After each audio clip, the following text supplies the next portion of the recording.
Rabbi Nathan nous dit, il n'y a pas une parole prononcée par l'homme pour le bien qui soit perdue. Elles sont toutes enregistrées. Aujourd'hui, avec le développement de la technologie, on trouve ça un jeu d'enfant que d'admettre ces choses-là. On trouve tout à fait normal qu'une parole puisse être enregistrée. Pourquoi? Parce qu'il y a presque un siècle qu'il y a des magnétophones qui, sous toutes leurs formes, qui enregistrent les paroles des hommes. Mais c'est pas du tout évident. C'est pas évident du tout. Donc c'est une des merveilles de la création que Dieu a permis de se manifester, d'être inventé, de façon à nous faire comprendre que les paroles ne sont jamais perdues. Tout est enregistré, et avec le cumul des paroles positives. Le cumul des paroles positives, c'est-à-dire l'assiduité. Rabbi Nachman a dit, celui qui veut retrouver sa racine, la teshuva c'est tashuvhe, ramène la parole à Dieu. Ramène la parole à Dieu. En parlant, il t'a créé. Donc en lui, une partie de sa parole, une partie de sa parole, c'est toi. Tu es une partie de sa parole. Il a dit que X ou Y existe. Donc cette parole, tu veux la ramener vers Dieu, ça s'appelle la teshuva. Et Ragil B'Amirat Tehillim, qui prennent l'habitude assidue de réciter des psaumes. Pourquoi? Parce que le psaume, c'est la parole sublimée par excellence. Le roi David n'avait qu'une seule idée en tête, restaurer la parole. Restaurer le pouvoir du verbe. C'était ça l'idée du roi David. Pourquoi? Pour arriver au roi HaKodesh, c'est-à-dire à l'Esprit Saint, à l'inspiration sacrée. Et pourquoi? Pour arriver à la prophétie. Et pourquoi? Pour arriver à la rédemption du monde. Pour arriver à abolir la souffrance, à abolir l'injustice, à abolir toute la crasse qu'il y a sur terre, de la balayer. Donc ça c'est par le pouvoir de la parole. Et de cette façon, on peut même arriver à en venir à bout des passions les plus bestiales. Si quelqu'un est habité, comme chacun de nous, à un degré ou à un autre, par des passions bestiales, ces passions bestiales semblent insurmontables, à plus forte raison lorsqu'il s'agit d'habitude, lorsque la personne est entraînée dans ses passions à les exprimer et à rechercher toujours un plus et encore plus et encore plus et encore plus, elle est vraiment piégée et elle est vraiment coincée. De ce piège, quand on interviewe ou qu'on interroge une personne qui est piégée au niveau des passions bestiales, et qu'on lui dit « tu penses que tu t'en sortiras un jour ?» Il dit « non, impossible, impossible, j'y arriverai jamais ».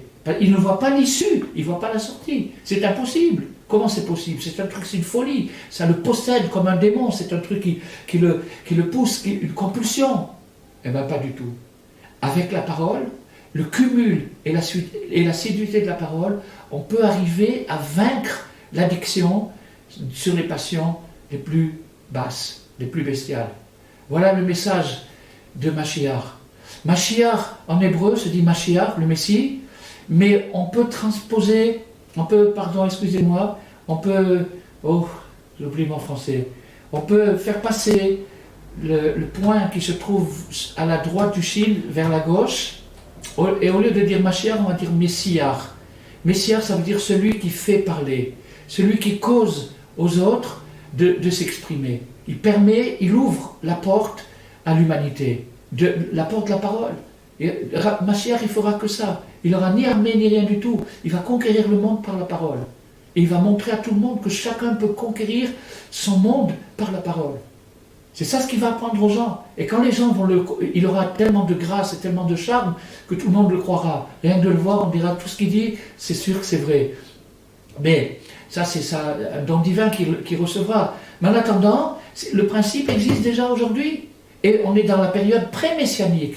On est dans la période pré-messianique. Les kabbalistes et les chassidim ont été les précurseurs de la rédemption du Messie, dans la mesure où ils ont appris par quel moyen le Mashiach va conquérir le monde. Et chacun peut en déduire de là, je veux mon petit Mashiach personnel, je veux m'en sortir, j'en ai marre d'être dans cette bouillasse, je voudrais m'en sortir. Eh bien, si tu veux t'en sortir, parle, dis-le, répète-le, dis des bonnes paroles, des paroles positives, je vais m'en sortir, je suis un personnage formidable, je suis quelqu'un d'extraordinaire, j'ai un potentiel illimité, que des paroles comme ça, c'est ça ce qu'il faut se dire toute la journée, au lieu de dire le contraire. Vous savez tous aussi bien que moi qu'on est tous dans l'autocritique. à se persécuter, à se poursuivre, à se torturer. Vous savez très bien que quand on a une dent qui fait mal, on a toujours envie avec la langue de la taquiner pour lui faire encore plus mal. C'est comme ça, c'est le côté destructif de la personne. Notre côté destructif, il veut nous amener au pessimisme, à l'autocritique, à la sévérité, à l'impitoyable. Ça, c'est le côté pessimiste. Rabbi Nachman renverse la vapeur et prépare l'arrivée du Mashiach. L'arrivée du Mashiach, c'est l'arrivée du Mashiach personnel, la délivrance personnelle, de se dire, t'es un bon bonhomme, t'es un bon gars, ou une brave fille, tu vas t'en sortir, continue, allez, courage, courage, continue, continue. C'est ça Mashiach. C'est comme ça.